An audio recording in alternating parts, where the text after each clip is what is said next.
Good afternoon, everybody, and welcome to the Wednesday, February 5th edition of the Kiwanis Club of Easton meeting. Welcome, everybody, and thank you so much. Why don't we stand for a pledge, and we'll sing God Bless America. And Kathy, perhaps you can cue us up here for God Bless America when we get to that part. I pledge allegiance of the to the United flag States and to the republic for which it stands, one nation, under God, indivisible, with liberty and justice for all. God bless America, land that I love. Stand beside her and guide her through the night with the light from above. From the mountains to the prairies, to the oceans white with foam. God bless America, my home, sweet home. God bless America, my home, sweet home. Ken, do you have a little inspiration for us today? Yeah, I have a few things to share for you. Okay. Hi, Sue.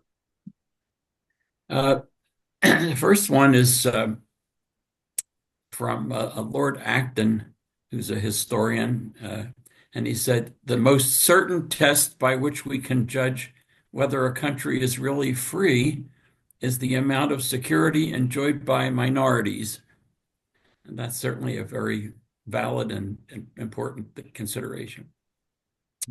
Second one to think about is from Albert Pike, who's an American author and poet. And he said, "What we have done for ourselves alone dies with us. What we have done for others and the world remains and is immortal." That's a wonderful thought for Kiwanis. Certainly. And then one specifically aimed at kids from Abigail Van Buren, and we all know who she is. "If you want children to keep their feet on the ground, put some responsibility on their shoulders." I like that one too. That is a good one. Very good one. All right, Ken. Well, thank you so much.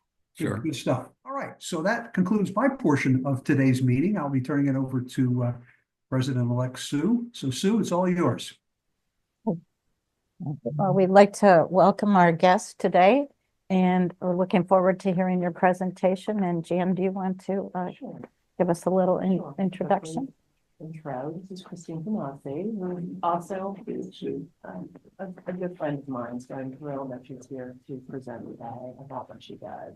She's a dedicated healthcare professional. She's specializing in patient advocacy and community engagement. She works as an outreach program specialist in both the Hemophilia Treatment Center and Cystic Fibrosis Clinic at Lehigh Valley Health Network, and focuses on systems to improve population health outcomes. She graduated last year with an MS in population health from Lehigh University, and she's lived in Forks Township with her husband for 24 years and her two lovely children. So, Kristine, welcome. Thank you. Thank you. I just want to say thank you to Jan for inviting me, and thank you to the club. I just started in this position in October, and so I'm really looking forward to getting to know some of the community, seeing where I can fit in to bring outreach and awareness and advocacy and all those kinds of good things to better support these populations. These are specialty patient populations. If you can imagine, taking care of your health is hard enough on itself. And when you have disorders like this, it just makes it even harder. So let me just see if my clicker works. Good. So this is my outline for today. What I thought I'd do is just introduce a little bit on the dimensions of health and how much fun it is to take care of yourself. I'm going to talk about just some of the basics of bleeding disorders and cystic fibrosis. I will talk about and explain about multidisciplinary clinics and the advantages of going to them. some of the patient struggles with these conditions. And again, of course, costs is obviously one of them. A little bit about what I do as the outreach program specialist to support these populations, and then what everybody in the community can do to support them and just each other. So just to start, I thought I would ask, on a scale of 1 to 10, with 1 being the lowest and 10 being the hardest, how hard is it for anybody to take care of your health? Any thoughts? There's no wrong answers. I think we all struggle with something. So I think if I were to answer, it would be definitely somewhere in the 6 to 7 range, with some days being a little harder than others, of course. But any other thoughts? Anybody have an easy time or a particularly hard time? Just to be proactive. Yes. Absolutely. I think that is the key to anything. I mean, even if you're taking care of your car, you're taking care of your health, you know, the more proactive you can be, the less costly and the better for you, and the more improved outcomes. Yes, absolutely. In looking at the 4 dimensions of health, there are these 4 pieces that you can think of that go into that. So when you think about physical, this is the nutrition part of things. This is getting better sleep. This is getting your exercise. These are all the things that we know we should be doing, and sometimes we don't always have the time to fit it all in. And then, of course, the preventative care. The mental aspect of taking care of your health is probably, I think the mental and mental and emotional for me is probably some of the hardest. But if you think of the mental, it's the cognitive function, it's the self-esteem, it's the emotional well-being. So how good do you feel about yourself? Emotionally, this is the emotional awareness. I can say I've been in therapy for a good 4 years, and I did not grow up just sitting with my feelings. And it is so powerful and helpful. And we just grew up, you just didn't acknowledge your feelings. And so just that emotional awareness is really, really important to take care of your health. You're able to regulate your emotions better. If you can think about those people that go from 0 to 10 at the drop of a hat, it's emotional regulation. And then resilience and empathy definitely fall in this category. How do you feel about others? Can you put somebody else, can you put them in your shoes? Things like that. And then the last aspect of taking care of yourself is the spiritual sense of purpose, values and health, connection, inner peace. This is important and definitely not always thought of when you think of health. And all of these are very interconnected. So if you can think about, if you get some regular exercise and sleep on a daily basis, it can boost your mood. So that goes into the mental and emotional states. Studies have shown that spiritual values help your physical health. I'm sure we've all heard about stories of patients that were diagnosed with a condition, a disease, and they only have months left to live, but their spiritual values take them beyond that. So a lot of these definitely interplay with each other. And on top of that, unfortunately, are the health-related social needs. So if you can imagine, you need to take care of whatever condition you have, but you're homeless. It's not first on your list. Maybe you don't have transportation to your doctor's appointments. Again, taking care of your health isn't first on your list. And then, of course, the financial aspect of it, sometimes you don't have money for your copays or your prescription medications. So all of those, again, play into the fact that health is very complicated. So now, on top of that, imagine that you're constantly being told that, wow, you don't look sick. Maybe you're denied access to a mental health or substance use facility because of your diagnosis. You can't be within 6 feet of another patient with the same diagnosis. Or there are months that you can afford your medications and sometimes you have to ration them. So this happens sometimes with the cystic fibrosis population. On the flip side, for the bleeding disorders community, Imagine that you bleed into a joint and you didn't bump into anything. There was no trauma. It just happens. Sometimes it takes 16 years to get a correct diagnosis. And we all know that from different kinds of disorders like autoimmune and things like that.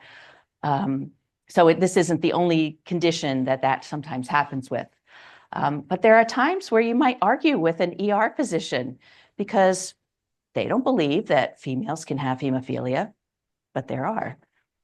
And then lastly, imagine that every month you need to receive a prior authorization for a medication that you've already had for months. And sometimes that happens again with the bleeding disorders community. So in just giving a little bit of the basics, again, I could go on a little bit more about this, but this is just the basics. We all know that when we bleed, things work inside of us, we can clot, and then the bleeding stops. For people with bleeding disorders, they have an inability to form a clot. The body produces 13 clotting factors, and any of those can be deficient or defective. And the levels of those bleeding disorders can be either mild, moderate, or severe. So basically, mild would be the cases where your clotting factor is decent, but not great. And so, a paper cut might not affect you, but maybe a car accident would. And then the severe would be the ones that, anytime you clot or you feel some swelling or things like that, you need to get some treatment. The causes of these, mostly they're genetic. So you're either going to get something from your mom and your dad. They could either have the disease itself, or they could be a carrier. And unfortunately, we don't always know what we're carrying. And the types are based on the clotting factors. So for example, there's hemophilia and von Willebrand disease. There's different factors related to hemophilia. So for example, hemophilia A is related to clotting factor 8. There's hemophilia B, and there's also C. Von Willebrand disease deals with the von Willebrand factor. And then there's even others that are even ultra rare because they don't happen as much. Hemophilia happens to be a rare condition where von Willebrand's disease has been a little more diagnosed recently and has changed from being a rare disease to not. So in looking at cystic fibrosis, obviously another complex disorder, this affects your lungs, your pancreas, and other vital organs. This is where the mucus in your organs become very thick and sticky. So if you can imagine, things just get clogged. And depending on where it's most effective, that's where your complications rise. It's caused by a defective cystic fibrosis gene. And so when you think about your lungs, if the mucus clogs your airways, it can trap more germs. So infection control is huge with these patients. This is why patients with cystic fibrosis cannot be 6 feet for infection control purposes, 6 feet apart from another cystic fibrosis patient.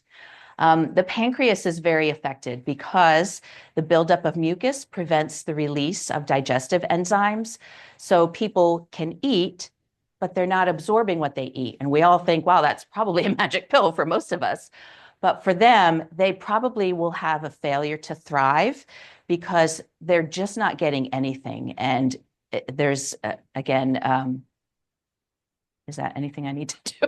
No. Verifying, okay. Just verifying that I've got permission to use. Oh, okay.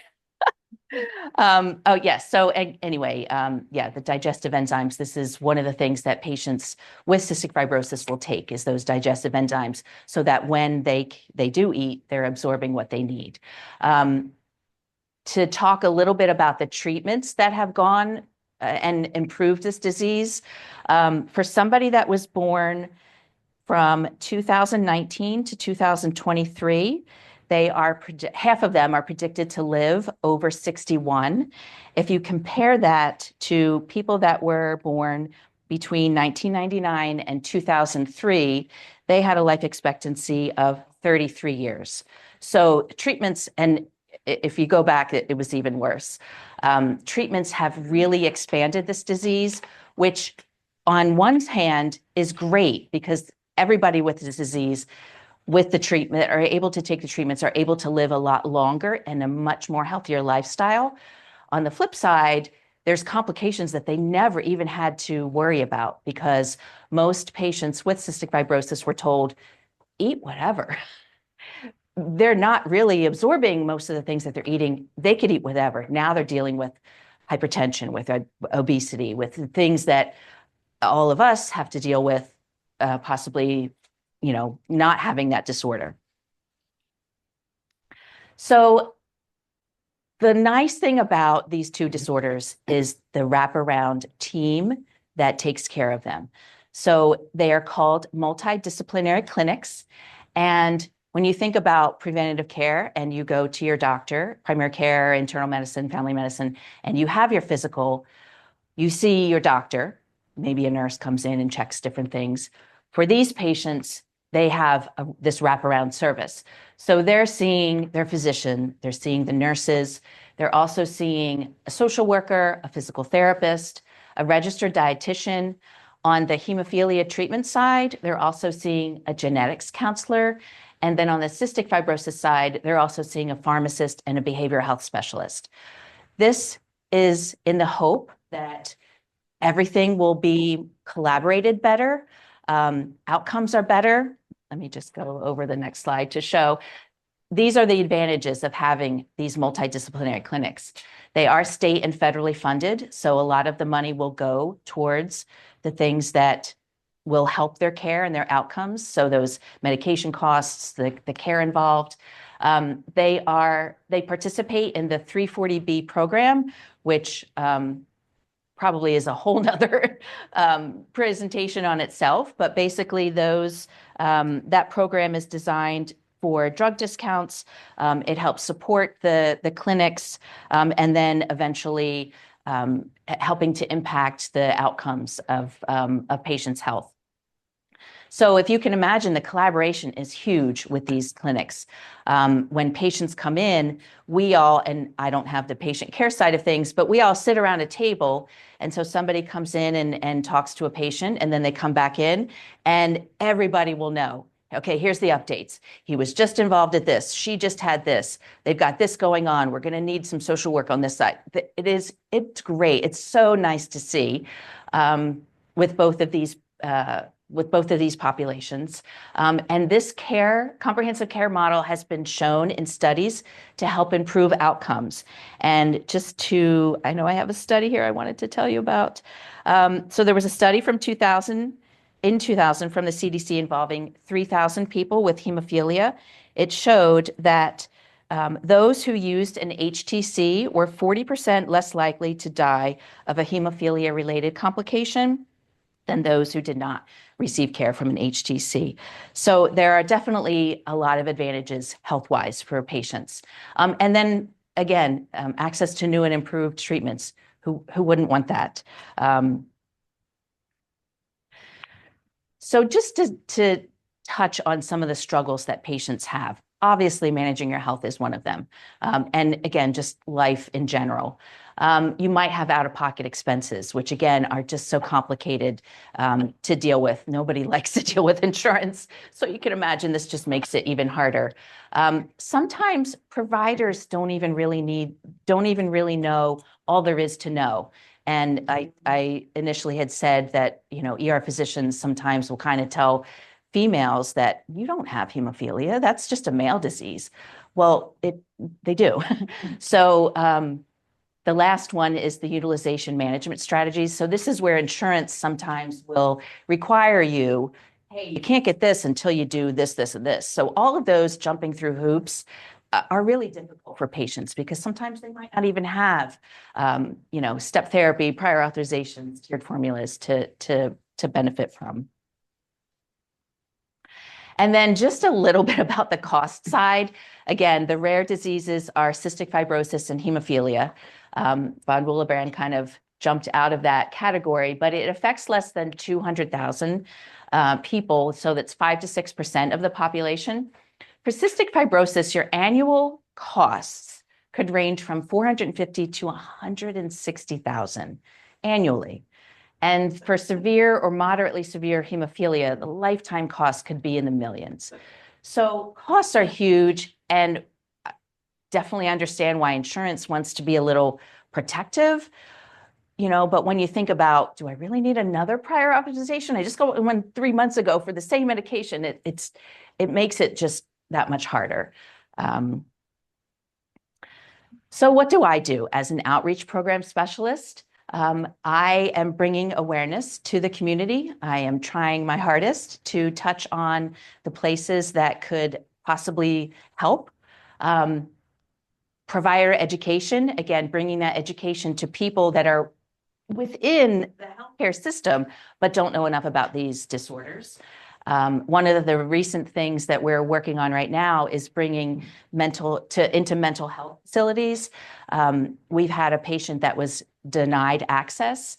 So if you can imagine, you're struggling with your disease, it's hard to cope, you've got just life stressors, and now you really need some treatment for mental health.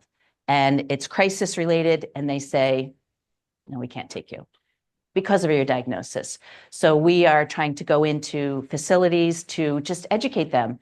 These disorders need treatment too. And what can these patients do? And maybe just having them learn about these disorders is enough. I am involved in the parent and family advocacy. So it's a nice group of the patients and family that can get together and give us suggestions. Hey, what can we better support you with? And I focus more on the population. So instead of patient-specific struggles, it's more of the population struggles in the hope that I can help mitigate and eliminate any health disparities. And since we do have the grants for each of the conditions, I'm involved in helping to tell the state and different agencies what we're actually doing with the money that we get. So now it's just a little bit about what can everybody do. I think we all struggle with something.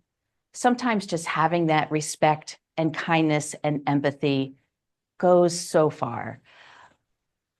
Just taking a step to understand that somebody might be going through something that you don't know about is huge. And teaching our kids the same, I think, can make the world a better place to live in.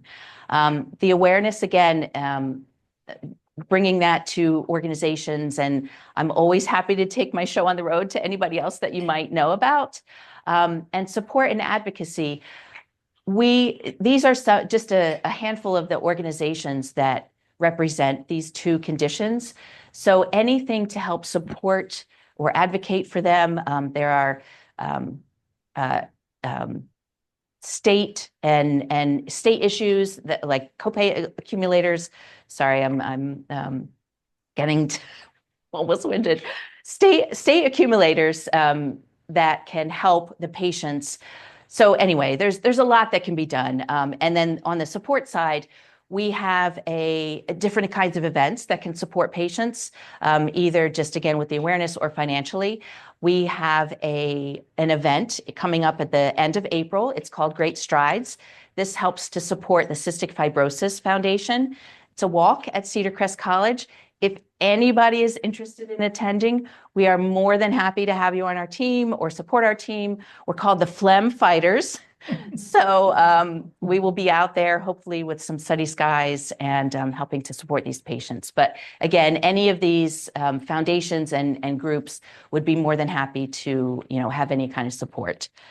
So I hope I didn't go over my time. What kinds of questions do you have for me?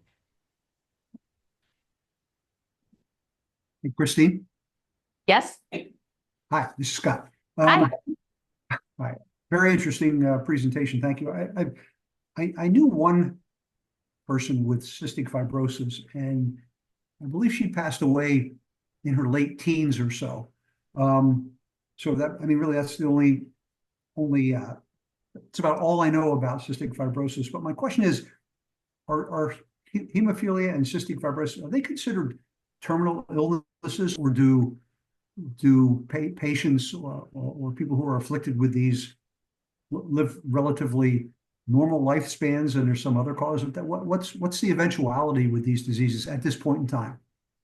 Yeah, that's a good question. And I think I would defer to the clinical people, but just based on what I know from the things that I've researched, they're not death sentences, but it absolutely complicates your life. You can get the complications related to, and I know, again, cystic fibrosis had such a worse outcome many, many years ago. I know the clinic coordinator that we have, is my age, when she told me she went through nursing school, the life expectancy, I want to say it was, I don't even know if it went up to the teens. That's how much of a difference it's been in the years since then. So I don't think they would be considered terminal. I do think that it's more complicated, and there are a lot of complications. Cystic fibrosis in particular can lead to cystic fibrosis related diabetes. So I think it's not a death sentence, but I do think that if things are taken care of, and on the preventative side, there are a lot more medications out there now that sometimes you might not even have, like on the bleeding disorders side, you can take these, they're called prophylactic medications, and you won't even have the same symptoms that you had before them. So, you could bump into something and not have to worry about it's already making the clotting factors in your system. So I don't have the specific numbers, but I do think it's not specifically terminal because they're living longer now with the treatments available. And it sounds like from what you're saying, and that progress is being made in these diseases. Is that fair to say? Yes, yes. The one thing that both of these disorders are looking into is the gene therapy, which is astronomical in cost. But if they can help things on the gene side, then that could hopefully take care of, if you're missing it or have a defective cystic fibrosis gene, and having the gene therapy to, again, that's not my forte, but basically from my understanding, it can almost fix things, which that is the hope that, you won't even have to deal with this for the rest of your life. Well, that's good news. Thank you. I hope that answers your question. Can I just comment? I think it's great to have coordination like this. It's much more available than back in the years when I was in practice, that there's a coordination between these various kinds of supports. The other thing I thought is important for us to recognize in the particular time that we're in is that much of these advancements from the CD come from through the CDC or through grants that are made through our government agencies. And at the moment, a lot of that is completely stopped.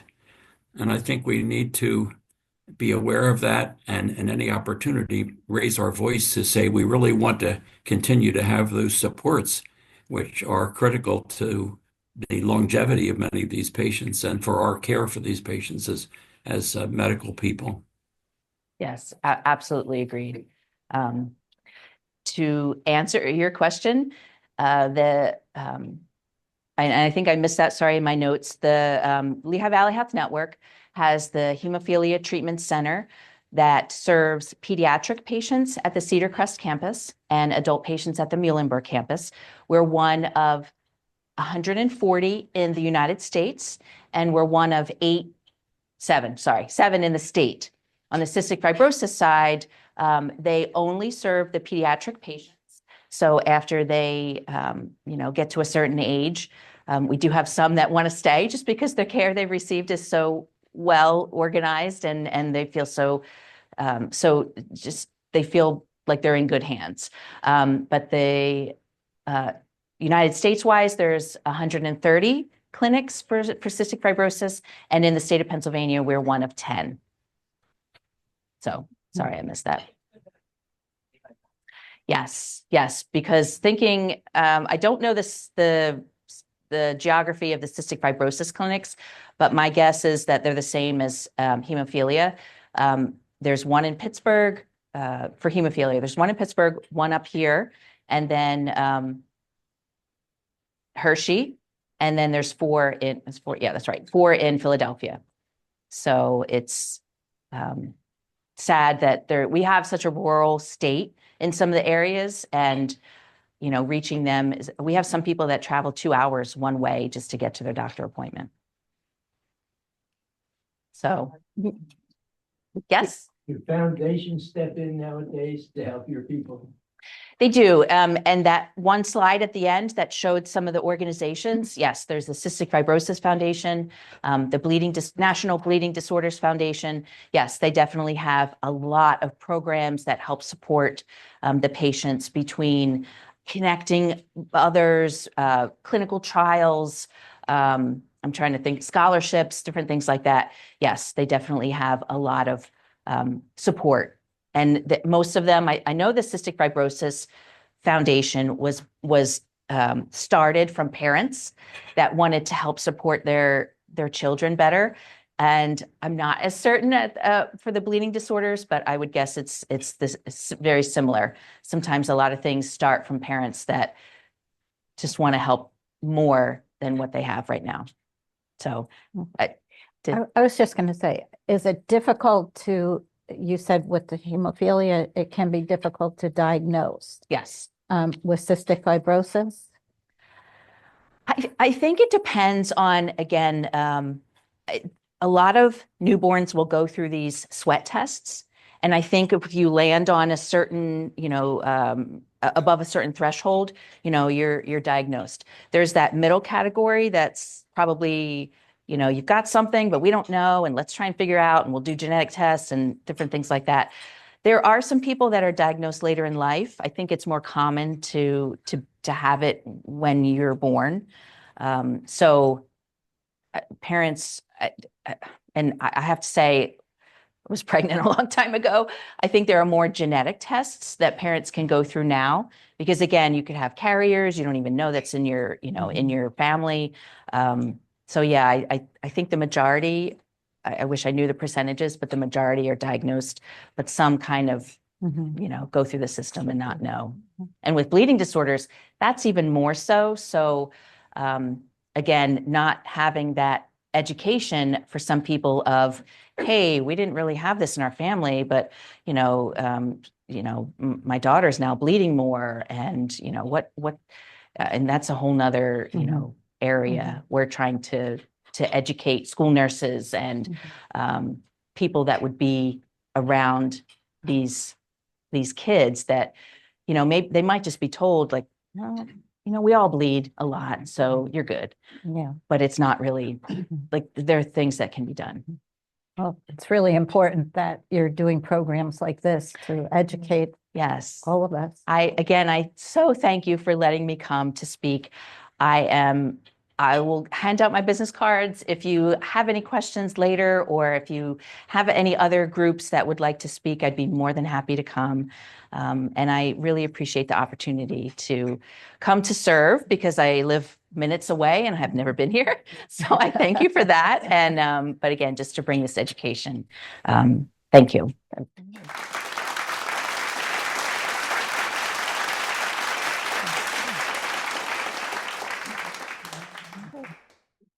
Thank you, Kristine. That was really needed.